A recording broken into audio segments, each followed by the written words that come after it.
Hello mga palangga. Magandang hapon. Good afternoon mga palangga. Dito na naman tayo palangga. Mag-uusap naman tayo palangga.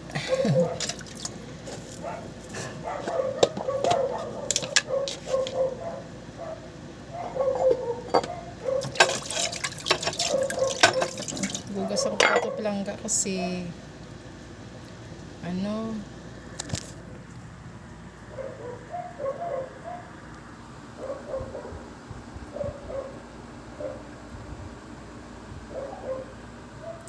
gugas ako plato palangga. Naiwan na naman tayo sa bahay eh. Siyempre wala naman ibang maghugas niyan kundi tayo. Tayo mga palangga ang maghugas niyan.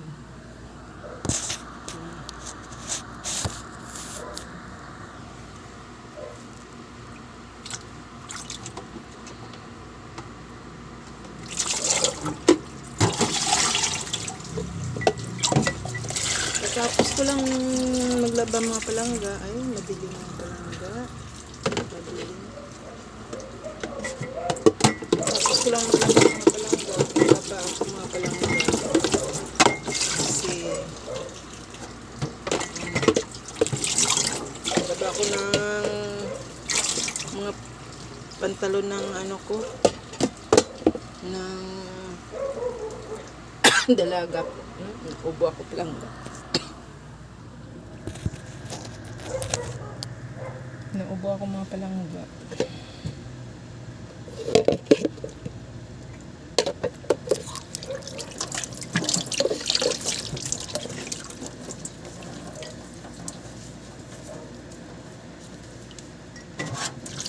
Naiwan na naman ang lola nyo dito sa bahay, mag-isa. Ay, maghugas tayo ng plato palangga. Tapos nakulaba palangga. Tapos ngayon, magkupas ako plato. Nakasaing na rin ako. Kanina pa ako nakasaing. Para mamaya, wala nang gagawin. Mga palangga. Para ano.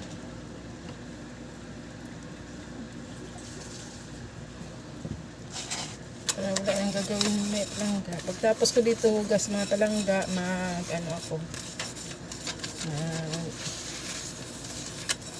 ako mga palangga, maglinis ng magwalis, maglampaso. Kasi kami mga palangga, pag natulog kami sa gabi, nagwawalis talaga kami. Nagwawalis kami palangga, tsaka lampasuhan namin ang sahig. Kaya agahan ko na para mamaya hindi na ako maglampaso, magwalis at maglampaso. Mamaya pa uuwi yung mga anak ko palangga. Yung isa kong anak na tatrabaho dun sa Makati, mamaya pa uwi. Tapos yung working student ko na anak, mamaya din yun uuwi kasi kanina pumasok sa school. Paglabas na kanina mga 12 ng tanghali, pumasok rin siya sa work niya. Ganun palangga. Kaya ako lang mag-isa dito. Yung apo ko, nandiyan mami niya di okay. Kaya umuwi muna siya sa bahay nila. Nandiyan sa kabila. Diyan sa kabila mga palangga. Diyan ang usahan niya. Isang anak kong panganay. Yung may pamilya na. Kaya mag-isa na naman si Lola. Si Lola Asmin sa bahay. Sige lang mga palangga, ganun talaga. Pag maliit ba yung mga anak mo, siyempre lang palangga, mga kasama mo yan lagi. Kasi maliit pa sila eh. Pero pag mga ganito na, may mga lalaki na, may mga trabaho na, nag-aaral, hindi na talaga yung kasama lagi.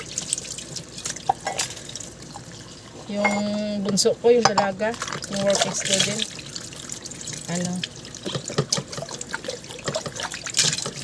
Kahit di off niya, hindi mo rin pa rin yan siya makasama kasi di off niya sa work niya. May pasok naman sa school, whole day. Gabi mo lang yan kasama. Tapos pag wala naman siya pasok sa school, pag Thursday kasi wala siyang pasok sa school. Hindi mo rin siya makasama kasi whole day din siya doon sa trabaho niya. Ganun ka na palangga. Magandang hapon mga palangga, good afternoon. Saan man kayo sa sulok ng mundo.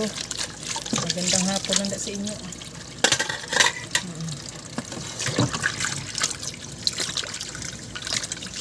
Kasi pagkatapos ni hugas plato, walis-walis para magwalis, maglampaso na. Yung asawa ko pang palangga, umalis din siya kanina. Sinama kasi siya ng kapatid niya sa Cebu. Kasi si Manang, tigwang na ba? Tanda na. Eh, kasama rin naman ni Manang yung ano niya, yung bunso ng anak ng babae. Eh, gusto niya kasi isama si yung asawa ko, si Arthur. Gusto niya talaga isama. Eh, sabi ng libre niya pamasahe mga palangga kasi wala naman tira yun, wala naman tira pa. Binayad namin sa tuition ng anak ko. Wala kaming pera. Ano naman, may estudyante. Pag may estudyante, lagi wala pera. Pag may pera naman, bayad sa utang. Bayad sa bahay, bayad sa kurente. Ang naiwan, pambili ng pagkain. Araw-araw. Ganun lang palangga ang routine araw-araw. Kapag nagsahod, ganun lagi ang mga obligasyon ng palangga. Ako palangga. Mayroon pa kami mga utang, hindi pa rin namin nababayaran. Pero sige lang. Sige lang mga palangga. Tapos din yan balang araw. Yan, umuwi sila Cebu. Kanina umalis, sinundo dito sa bahay. Kasi nandun sa Bulacan yung kapatid niya, si Manang Norma. Nandun sa Bulacan. Eh, pinasundo na siya dito kanina sa sa boyfriend ng anak niya. May motor. Boyfriend ng anak niya, eh, may motor yun. Siya nagsundo dito sa asawa ko. Tapos, ang flight nila mamaya alas 9. Alas 9 flight nila mamaya mga palangga. Hanggang ano lang yun sila doon palangga. Hanggang May 8 siguro. Or May 10. Kasi siyempre dituhan dito yung sila magbubuto palangga. Kaya kailangan makabalik sila mga 8 or 10 ng May. Ako nga palangga, wala nga akong uwi sa Negros palangga. Hindi ko alam mo, saan ako makakuli talaga dito sa palangga, sa Negros. Sobrang nakatagal palangga. Hindi ako nakakuli. Nakakuli dito sa kaluyaan sa Diyos. Kaubaya na lang natin kay Lord. Hindi mo. Ibigyan ako ng Lord ng malaking biyaya na makakauwi doon. Thank you Lord. Thank you Lord. Hallelujah.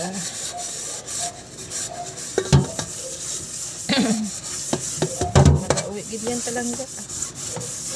Basta unahin ko muna yung anak ko makatapos sa pag-aral.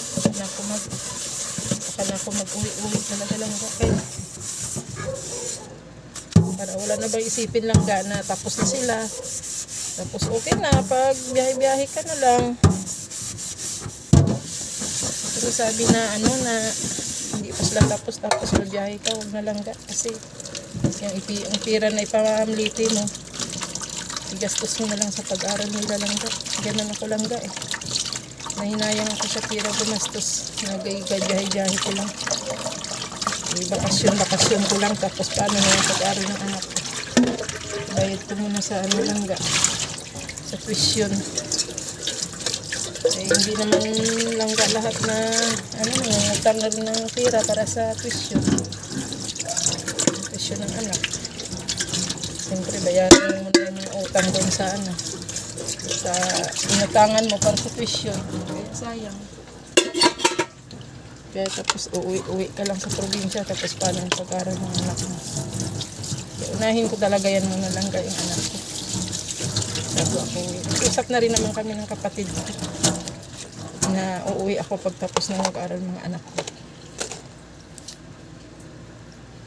Para wala na ako ba palangga isipin na pagbalik dito, may babayaran na naman na tuition. Maganda na yung wala nang isipin lang gana. Pagbalik mo dito, wala kang isipin na bayaran tuition. Isipin mo lang bayaran sa bahay. Bayaran sa bahay.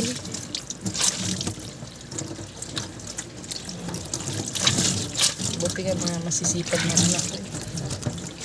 So, paano? Nag-iisip ba sa sa pag-aral talaga nila, mag-working student sila. Pati kami sa bayaran palangga, share kami. Lalo na yung bunso ko. Share kami. Kaya ayaw niya man na, yung ganun, mag-isip ng bayaran. Yung mahal-mahal ng bayaran langga eh. Mahal-mahal talaga langga yung bayaran nila sa Paggipit ako sa pira langga, mangungutang talaga ako langga ng pira para pambayad dun sa tuition. Kasi hindi naman talaga langga tuition lang babayaran mo, mayroon ka rin babayaran pa kung ano-ano pa dun sa school. Buti kung pag tuition lang, di ganun langga. Mayroon ka pa rin babayaran na kung ano-ano na bayaran. Buti kung babayaran nila doon, parang buti kung mga 20 lang, 50, hindi langga. Bayaran na doon, 200, 300, hanggang 400, 500, ganun. Depende kung anong binabayaran nila. Kaya, sige lang langga. Ganun naman talaga yung mga magulang langga eh, magtitiis. Buti kung may trabaho ko langga, wala nang trabaho.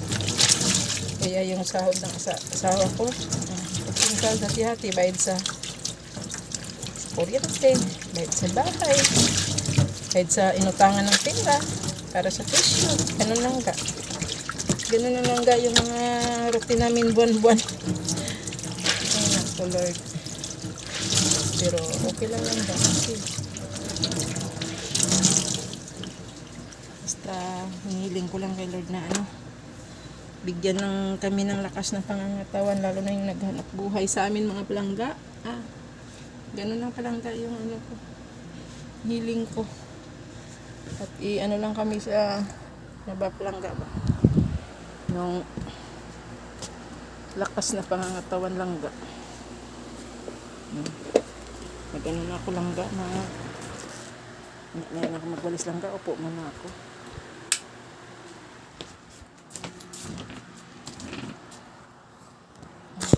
Bay mga palangga, anong oras na ba? Tingnan ko kung anong oras na palangga ba. 4:58. Bay mga palangga, salamat. Salamat sa lahat-lahat. Salamat din sa kung sino makapanood dito sa video ko. Salamat palangga. Maraming salamat sa inyo lahat. God bless. God bless po. At magandang hapon. Bye. Bye palangga.